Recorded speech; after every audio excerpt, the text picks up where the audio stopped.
Hello. Hi, so this year at the Knockout Summit, we introduced a new concept which is called the startup pitch. Basically, we are going to present you 4 startups that has been selected before, and the jury that is going to be presented just after is going to vote for the winner.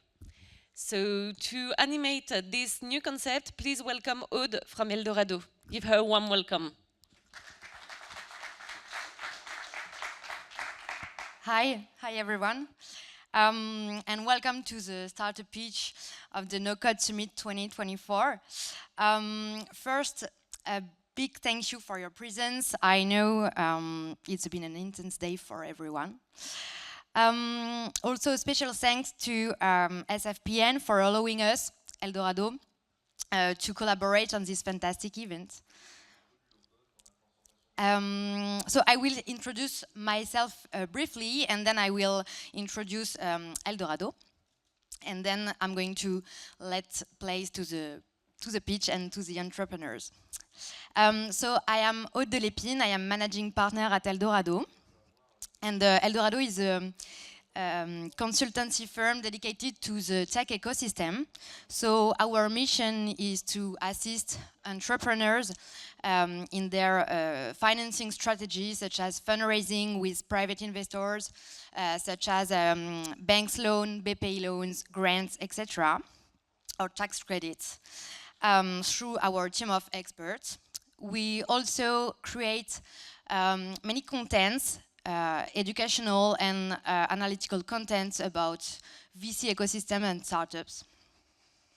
So if you want to learn more, I invite you to just take a look to eldorado.co or to come to chat with me after. I will be around, and our office is just on the left of the master stage, so do not hesitate.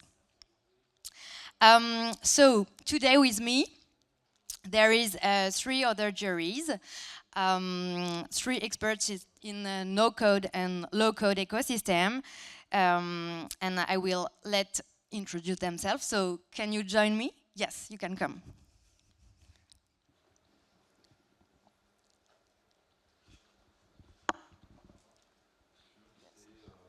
Sorry for the slide.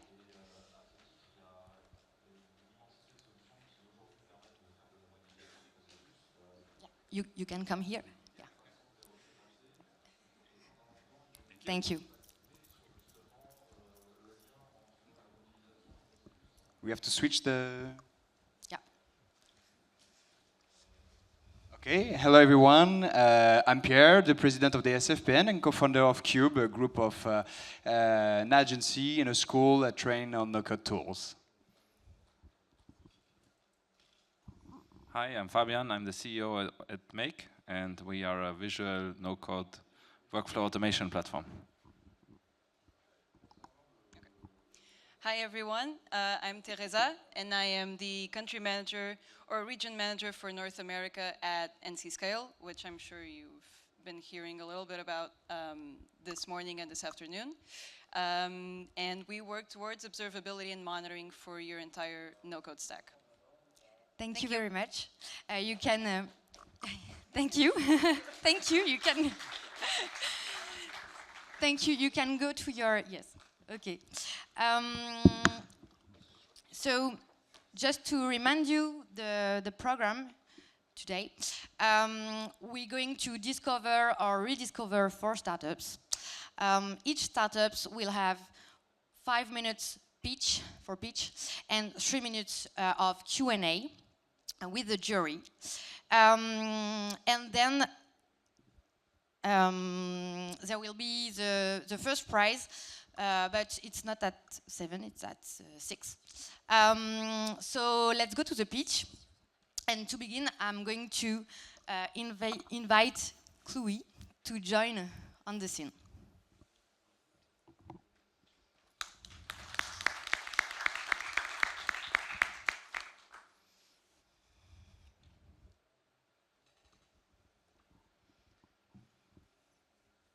Okay, time start. Hi, welcome to Chloe. It was built with no code for all the no-code developers all over the world. So let's talk about time tracking. or not? Because what can be interesting in another boring tracking app? You probably hate it, right? But how about project profitability, effectiveness, positive cash flow? You know, there are over 3 million Bubble developers all over the world. And these are only the Bubble numbers. With other tools, there are even more. And hundreds of no-code agencies. And this is growing and growing. And they all need to manage their business, right? To manage their cash flow, their profitability, and growth. And the solution for that is Cluey. Cluey automatically tracks time spent on your no-code projects. What does it mean? Well, Cluey connects to your no-code editors and provides you with the beautiful dashboard breakdowns that you can track and measure. How? Well, all you need to do is to install the Chrome extension into your browser, and then Cluey, not automatically, but automagically, tracking time and extends that information about what was the details of the project. For example, in Bubble, to break down with design, workflows, data styles. If you work in Bubble, you probably know this breakdown. We started with Bubble, but we are still growing and extending this with front-end tools and also back-end tools like Make, Xano, or Supabase. So you can track many of tools. What's the difference between the typical time tracking, you may ask? Well, we work in the niche. We are the no-code tracking tool for no-code developers. That means that you have the really detailed breakdown on your no-code projects, not only that you've been working on the Bubble or Xano or Make, but the detailed breakdown on what you've been doing in the projects. That's the huge difference, right? And why no-code? Well, our story also started with no-code. The whole Cluey is also built with Bubble and Xano, so we are also no-code developers, and we know the problems of the industry. And we've just launched. We are a super new startup. We launched in June with a private beta, and over 100 early signups for that beta from no-code freelancers, mainly coming from Twitter private invitations. And what's interesting, 15% of them already paying for the app. They found it interesting. But the most important thing that the users really love the app, right? They love the, they don't need to track time manually, that improves development times, that it helps track time. We got a lot of five-star ratings. But there is more. I was talking about the freelancers, but this October, right after the conference, we are launching the agency plan for the teams and agencies, which can be more interesting. And this plan comes from the talks, one-on-one interviews from the agencies. We've already have a waiting list from a couple of agencies that are willing to try our agency plan and use it as a tool, not to track, but to measure, to get information about the project cash flow, project profitability. Because our goal, our ultimate goal, is to provide each no-code agency with cash flow and management tool using tracking data and AI predictive models. So you may say another startup is talking about AI. It has to be somewhere in the presentation, right? But for us, AI is just a tool, right? We have built some predictive models on our own, and right now they are powered with open AI GPT summaries. By we, I mean our team. We are building with the team of two. My name is Tom. I'm the entrepreneur with over 20 years of experience in the industry, and also I'm Bubble certified developer working on the whole tech stack. And Greg, my co-founder, he's a full professor at the Institute of Applied Computer Science. He's responsible for our AI models and AI backends. Speaking about the money, our current stage, we are after our seed round. We've raised over 250K just for building the tool. But what's important, we are already cash flow positive thanks to no-code stack, right? We are building with no-code, we are making it lean. So if you want to join our journey, we will be raising our next round soon, so just catch me up. You can visit the webpage, you can catch us here at the conference, and you can visit our stand, it's Pod P5, and play a game. It's a reflex game, and many of you already played it today, because we believe that, no-code is not only the business, it should also be fun. Thank you very much. Thank you very much, Tom. Thank you. I'm just going to... yeah, no, it's okay, keep it. So now we have like between 3 and 4 minutes if the jury have got some questions. So I'm going to see you, jury. I think we have a mic. Yeah, okay, you got a mic. Perfect, thank you. I don't know. I'd be curious to understand a bit. Sorry, it's still okay. Now it's better. Yeah, I'd be curious to understand a bit about the more long-term vision of where you want to get this going forward. The vision of the future. We started with tracking time. Once we get the information about time, from that we can get information about the project profitability, getting hourly rates from the developers. The agency owner can get also the information about the effectiveness of people. He can measure it, and he can easily predict how to price the project in the future. Because even if you are working in agency as with fixed price projects, you need to measure the time spent to predict how to price the project in the future. So for the pricing, for the cash flow, for the predictiveness of the business. Thank you. Maybe a quick question. What was the most difficult issue you had to address until there, technically or business? Technically, the amount of data we are gathering, because we are gathering a lot of data about the time spent, about the details of the projects. So this is why we started with Bubble, and then we moved the backend to Xano to be able to handle a lot of data. And right now, it's easily scalable to handle a lot of MR. So this was the biggest issue. Thank you. Thank you. Hi. Great presentation. Thank you. I have 2 questions, I think. The first one is, you said that you started by integrating with editors, so Bubble, Webflow, and so on. And then you said that you're moving towards also workflow automation tools like Make. Yeah. I was interested to know why you made that choice, and how can you compare, in terms of performance, 5 minutes on Bubble and 5 minutes on Make? It's completely different tools. How can you tell the agency or the freelancer, this translates to this much cash, this translates to this productivity? So the goal is maybe not to compare Make versus Bubble, but to provide the agencies which are, for example, having the front end on WeWeb and the back end on automations on Make, to be able to connect this into one project and track it all together.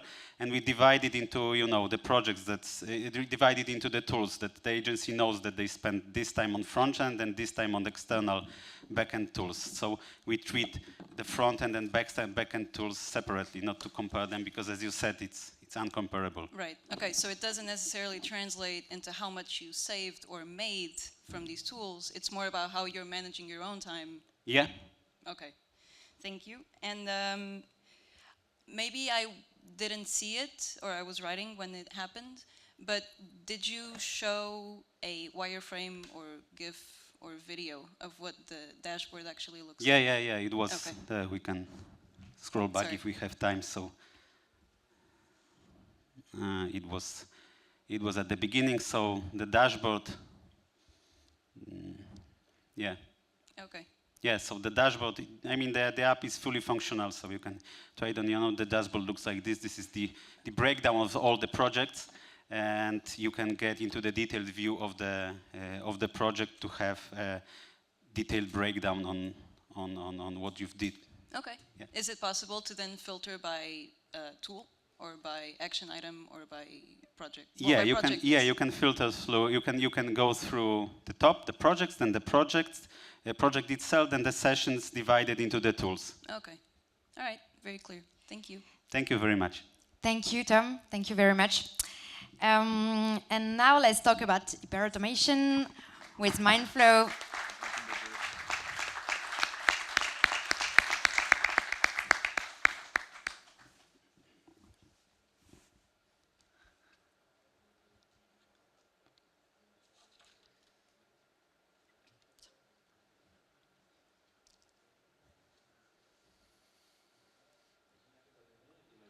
So hello everyone, I'm Paul Arthur, I'm the co-founder and CEO of Mindflow. So we are enabling hyper-automation within the enterprise. We were created 2 years ago. We are almost 40 people, and what defines us with my co-founder is that we are passionate about product as enabler. Just to give you a few words, my first business was I created it when I was 12 years old. I have a disability and I use it and create it thanks to no code. And my co-founder was doing like complex bank fraud detection and in a SaaS environment. And what we wanted to achieve is like how we make no-code enterprise ready, and especially the automation.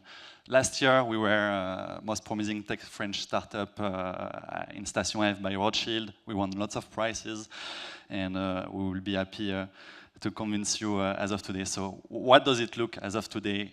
The tool sprawl within enterprises. This is only security. You have the same in IT, you have the same in cloud.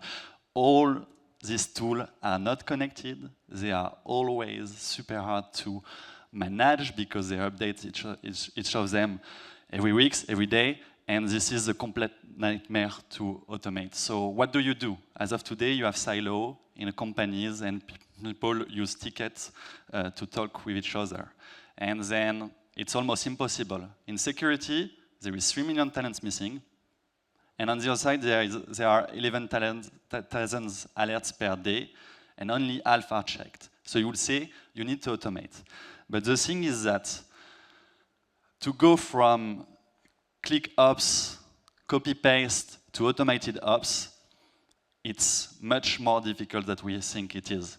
The thing is, if we look like within cybersecurity, since 5 years, the second biggest problem after talent shortage is automation and orchestration.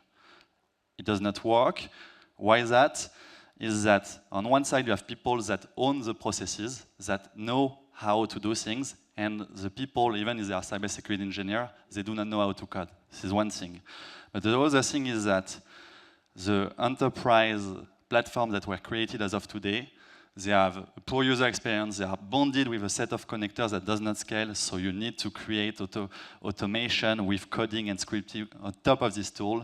They are constrained collaborations, they are not made for governance to break the silo, to create experts, it does not work. And then you have the generalists.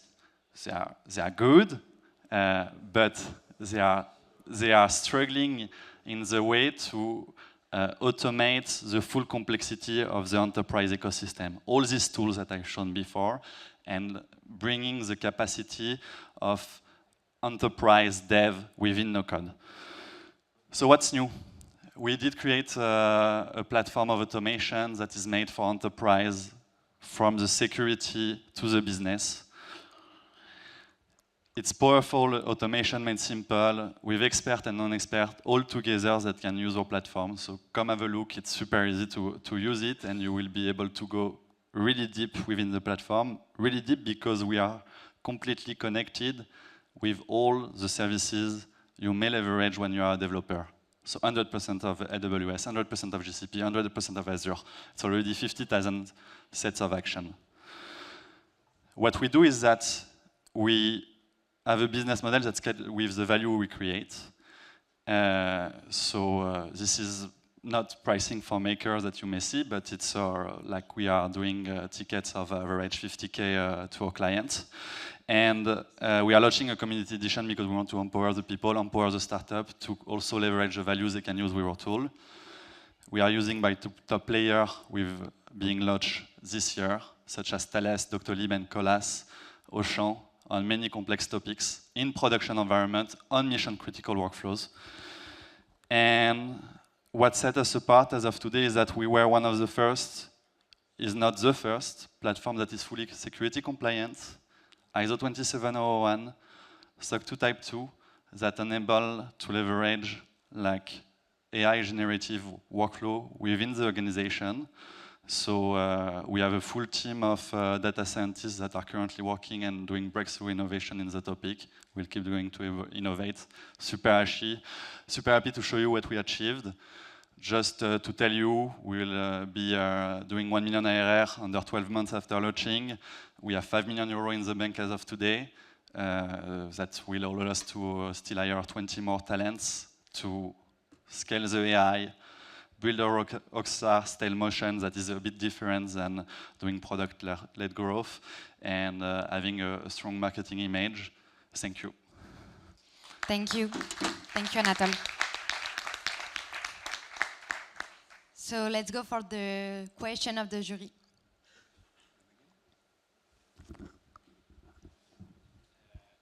Thank you for the presentation. How do you see the French market? The French market? French market, so basically the no-code player as of today, they are talking to business people, and we did from the start talk with technical people. Engineers in cybersecurity, cloud operation people, IT people, and we hear in lots of talk that they are not ready to jump into no-code because there is a so-called tooling that goes soft without having proper rule of development, shadow IT.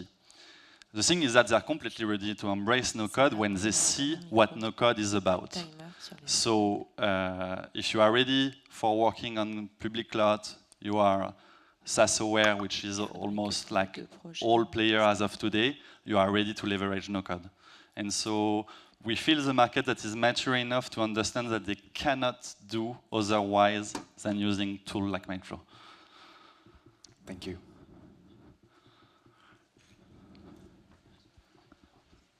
Hi, thank you. I wanted to follow up on what you said about targeting IT managers first. They are the gatekeepers to the budget of most companies, so you're skipping a lot of steps by going directly to them, which is really, really clever. I would also say IT managers are the most skeptical profile for a salesperson to target. I'm from sales, so I've been through it. I wanted to know, them being that skeptical, how do you approach them? Are you doing free trials? How do you make them trust your tool? And how long does it take you from first pitch to closing the deal?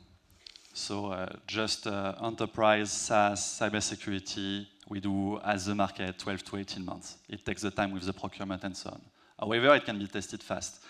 The thing is that every one of these IT people, they know what is missing within the process. They know what could be automated. So it's really, really easy when you show the product to directly have some impactful use cases that will make sense.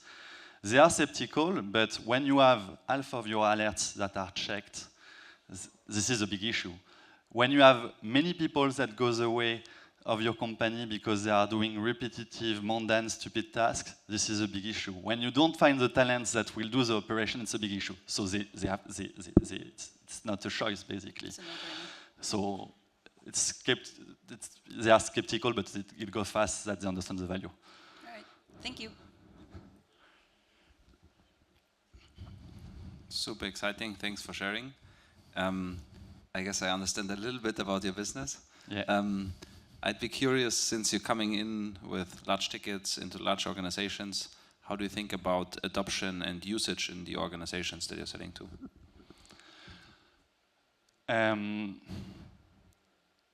You want to break the silo. Will you break them with the product by itself, or will you break them with the customer success team? So when you start with a team, what makes the fast adoption?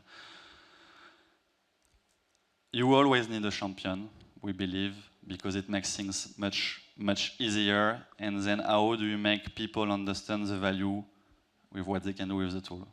What we see as a way to increase the adoption is a way to project the people within the use case. They may be impactful really fast. So AI plays there. You can project the people with lots of use cases that make sense. So that's it. It goes naturally when you break the silo also. So in security, when you have a detection, often the remediation is made by the IT team. So the cybersecurity team finds the alert, the IT team remediates that. If you want to answer really fast, you need to work with both teams. So they need to onboard on the tool together. This makes, and so many use cases are like that. If you want to be efficient, you need to break the silo. Thank you. Thank you. Thank you, Anatole.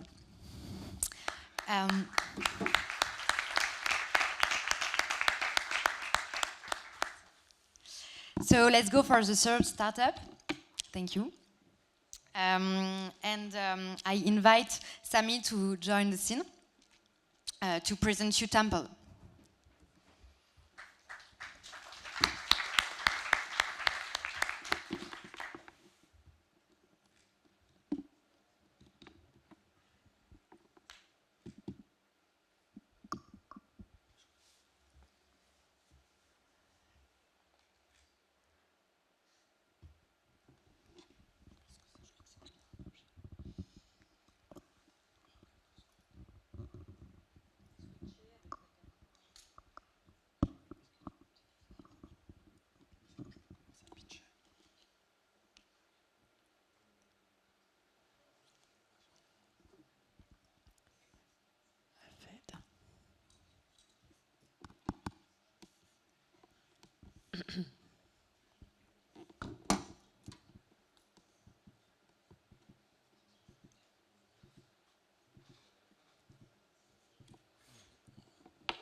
Sorry, it's technical hiccups. You know, even with no code, it's not always safe.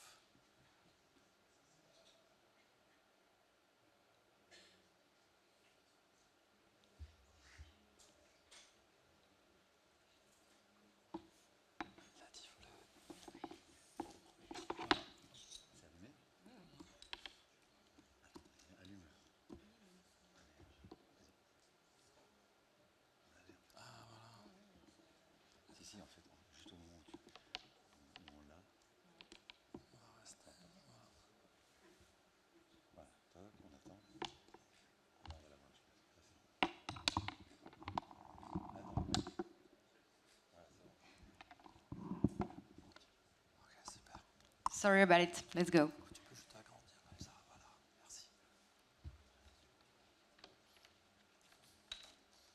So I guess we can get started. So I'm Sami from Temple. I'm the founder of Temple. I'm from Paris. And I actually got the idea of creating a Temple during the COVID lockdown. I was not really stuck at home because all the restaurant owners basically were calling me. They were in a sort of survival mode. They wanted sort of to stay away from the big platforms like such as Deliveroo and Uber Eats, and they really wanted to get together in order to offer an alternate experience, because like I said, they thought that they wanted to survive, and the big platforms were eating up too much of their profits. And so we help them out. We sort of put together a platform that would do exactly like Deliveroo and Uber Eats, that will handle delivery, that will regroup all the restaurants. But because like there was a time, as you know, like in a startup, there was a time to market. We delivered maybe a bit too late vis-a-vis the big platforms, and Deliveroo and Uber Eats here in Paris win the day. But you know, from that, like, you know, in startups, you always learn from a failure, and I like Djokovic, like the tennis player, which I like, he's always resilient, you know? He fails when he comes back. So I said, so I sort of sat back, thought about what went wrong, and I thought like it took too much time basically to put together the platform. And also what I realized, that restaurant owners, although we were trying to regroup together, it took ages for them to convince their colleagues to join in on the platform. So hence the idea of creating temples. So in order basically to erase all the difficulty, the major obstacles you have when you're trying to do a collaborative e-commerce, which is basically putting very fast a platform, not to be encumbered with technical issues. And the solution was Temple, which basically is an e-commerce no-code generator, because we wanted to make it simple and not take ages to build a platform. That's why, if you will, the motto of Temple is marketplaces in minutes. And we built that solution in about like 6 months, because we had that past experience with the restaurant platform. So what Temple does, it allows you to build a marketplace platform like a la Miracle, but also with doing the front end, So it's an end-to-end no-code solution. So where you can bring all the different sailors together, and we operate, if you will, the whole end-to-end solution from the front end to the back end, including payment, shipping, having a sort of a variety of catalogs, and be able to set up the UI in our no-code builder. So that was, if you will, the motto and the story behind the Temple. We are just out of the MVP, but we were able to also acquire customers. So in 2 weeks from now, we are going to release 2 e-commerce marketplace platforms. One that basically is it's a B2B platform between a marketplace operator and that is going to sell cosmetics to beauty parlors. And also one that's basically addressing the African community in Europe, where people will be able to buy African-based product, whether food or cosmetics, from that platform. And also because our platform is not only dedicated to physical goods, but also to services. We're going also to release next month a platform which will be like the Airbnb for booking castles, because of the growth of home working, companies now want to have their people get together, and then they will be able to have them go to exclusive locations such as castles, and we'll be able to deliver that in basically a single manner. So what we built really until, because during the No-Code Summit, we just released our MVP. So from our roadmap, not only because we want to facilitate the whole e-commerce complexity, especially the marketplace complexity, but like I told you earlier, it's not easy to recruit vendors. Even once you go into sort of a collaborative mode, it takes ages. So what we want to take advantage of AI is to be able to have either vendors get together, but also to be able to recruit them across the networks a la LinkedIn.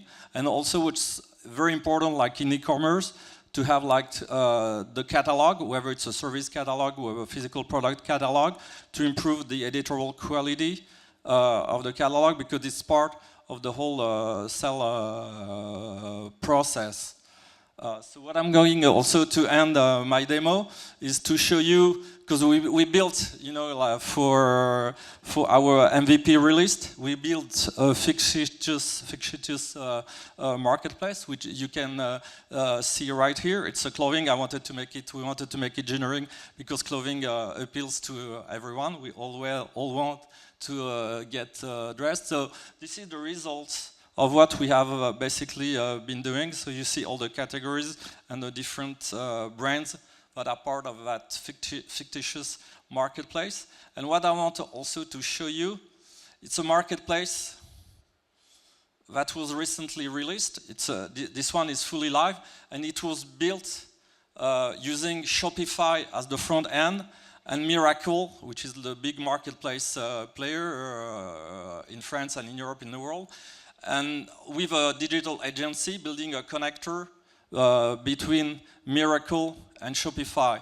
And basically what we are offering is an alternate solution. Obviously it's a big budget tag, and with the benefit of no-code and a SaaS solution, we make it accessible to people that really want to go into that space, to make it not only affordable, but we'll be able to accelerate and facilitate their growth. Thank you. Thank you very much, Sami. So, if you have any question?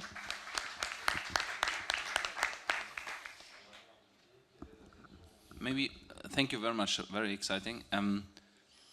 Would like to understand a bit about the team. Do you have co-founders? Are there any team members? How are you thinking about we are currently 8 people. So I'm the founder. I'm taking care of the product roadmap with Oussam. He must be somewhere here.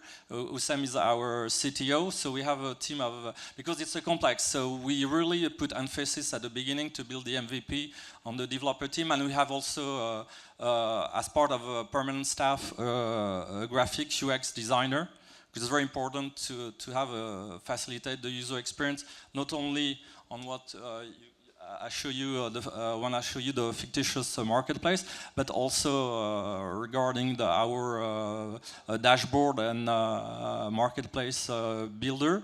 So we put the emphasis on basically the development team. So when there's one team that is taking care of all the backend, it's all done for people interested in Golang microservices and using React and Next.js as the front end. And now, since like the MVP is out and we're starting to acquire customers, we're going to move, as you put it, like sales is important, and we're going to move into sales, taking advantage of the SaaS and also the complexity of selling on the SaaS platform. Very interesting. And when you say now you're targeting, or you're starting to go more into a sales direction with the team as well?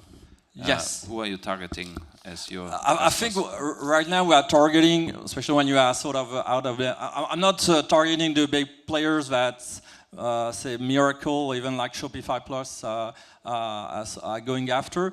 We are targeting entrepreneurs from all walks of life. Like someone I hope, a big player that I hope to complete is a cosmetic company, a very large cosmetic company here in France. But they want to also to move into the lifestyle. So we are really targeting entrepreneurs, people that are creators, that basically they want to give it a try, they have entrepreneurial ideas. Because I think that's what basically held that group of restaurants back, because they thought it was too expensive, they ran out of budget. We want really to make it accessible so that ideas could come into fruition rapidly, and these entrepreneurs can grow their business. And in the second step, I'll probably go after digital agencies, because we'll make it like templates so they can customize the way we want to. So right now, our first sales target, entrepreneurs, like I said, they could be small students, they could be like that cosmetic company, they have a turnover of 400 millions a year. So, but they have all that entrepreneurial spirit, and they want basically a tool that is quickly, basically, to put them out to the market. Doesn't require complexity to manage, because e-commerce platform, and that's what, to be candid, that's what also made very profitable the business of Miracle. So they have the big guys with large IT teams, and it makes them very appealing, because they can sort of encompass the different teams. Like we are sort of targeting, in terms of business, more agile teams. Thank you, Sami. And then, last but not least, thank you. Please welcome Patrick from Codejet.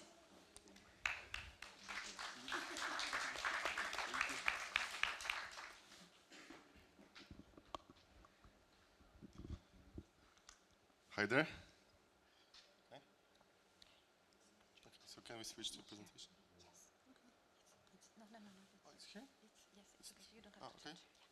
Great, thank you. Hi there. So basically, we are doing Figma to Code startup, which, being specific, is owned by me and Sebastian. I'm the CEO, and at the age of 16, I started my own software agency, which made $40K per month and employed about 25 employees. And my co-founder is Sebastian. He is a software architect. He is here, and he has about 8 years of experience in this particular in IT, let's say. So we started in December 2022, and basically in 5 months we created Figma to Code Converter, which in 1 month gathers 6,000 users and 20 million lines of converted code, as well as the product hunt of the day and product hunt of the week batch. And the thing that I believe users love us so much, so the reason why the users love us so much, is that we really help them solve the issue of the thing that they spend too much time on front-end development. And the process looks for now in this way. So firstly, UI designer has to design how the app should look like. Then the coder needs to translate each element, component by component from Figma to code. Afterwards, the backend needs to be integrated. And lastly, the app needs to be launched. This process takes a lot of time. Our competition tried to solve this issue in a few different ways. They are, for instance, indirect platforms, as you can see, like Bubble and so on, which can help you with designing and then deploying the platform. However, they cannot give you the possibility to download the code and generate the code, essentially. And on the other side, you have low-code platforms, such as, for instance, Teleport HQ, Anima, Locofy, and so on, which has problems. On the one side, they tell you that you have to use some of the components, so there is a limitation of components which you can use. And on the other side, the correctness of the code is really low. So we are in the place where we think that we can address most web application, not small landing page. So code should do this process faster, at least 5 times faster. And basically it works in the way that you need only to copy a link from Figma, paste it to CodeJet, and then you generate the code which you just need then to generate to will connect to the backend. And lastly, you need to launch the app. Our AI detects components of Figma, and there are, for instance, like buttons, inputs, and so on. So then we can tag them on our designs and then in the application. And for now, we target 3 groups of users. There are builders, professionals, and enterprises. And I believe that for now, we target the best, let's say, those first 2 groups, so builders and professionals. And it's because we still need to develop few new features, which we have on our roadmap, which you can see here. For now, we develop Figma to HTML converter, Figma to React converter, and Figma plugin. And in the future, we'd like to do more of, let's say, conversion options, as well as a few new functionalities. And as well, we would like to expand in our revenue and make our product ready for enterprise. Those metrics are for now. How does it look like, essentially? And we'd like to, so there are 10,500 users, 800 weekly active users, 8% 30-day retention rate, and about 79 active users, which are on the platform. And the goals which we'd like to achieve by the end of this year are 500 paid accounts, 3,000 weekly active users, 20%, at least 20% 30-day retention rate, and 5 implementation for enterprises. And so that we are looking for funding. In December 2022, we saved $250K round, and now we are looking for something about $1 million. However, it still depends on the valuation. So we have already committed $150K. And that's it. Thank you. Thank you, Patrick.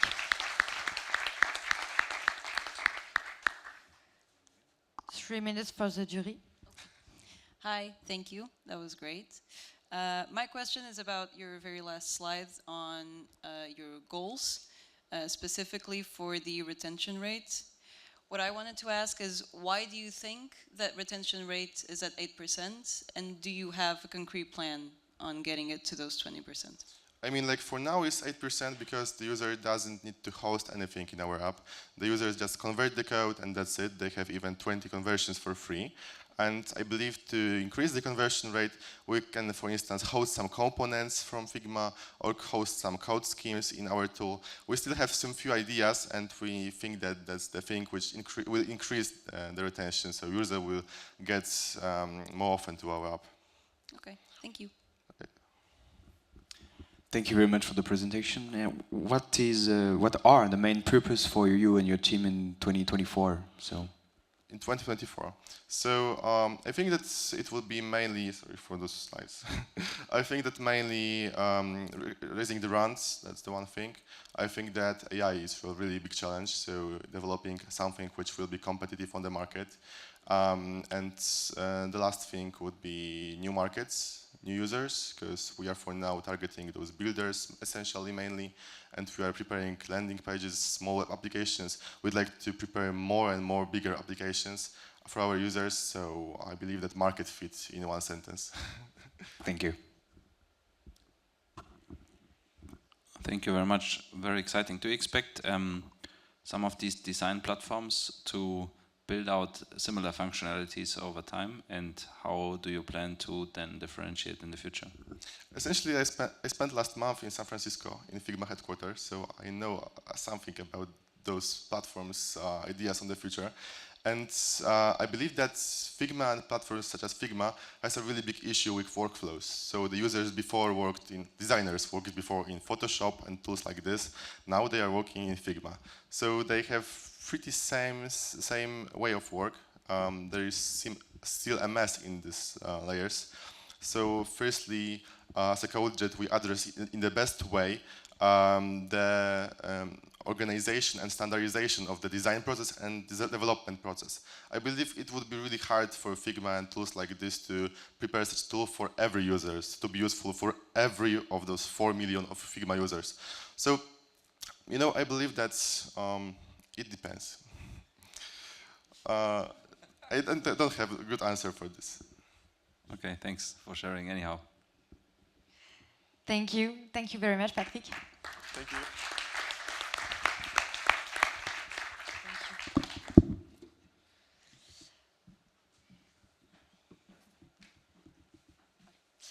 So, thank you, everyone. What a session. It was amazing to discover the speech. A big thank you to the founders and the jury. Now we're gonna let you 10 minutes to deliberate and select the winner of this session. And we come back to announce which of those startups have the first prize. Thank you very much for your participation.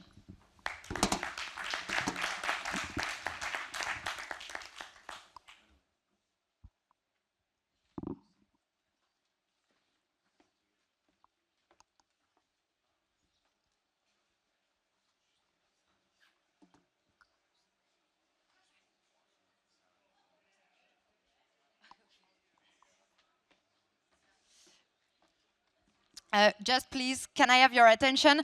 We're going to announce the prize just upstairs in front of the Jeff Koons statues. Thank you. So it's the end of the day for us on the master stage. We'll be back tomorrow at 9 with Pierre presenting all the colleges for the SFPN. Thank you all for being with me here today and see you tomorrow.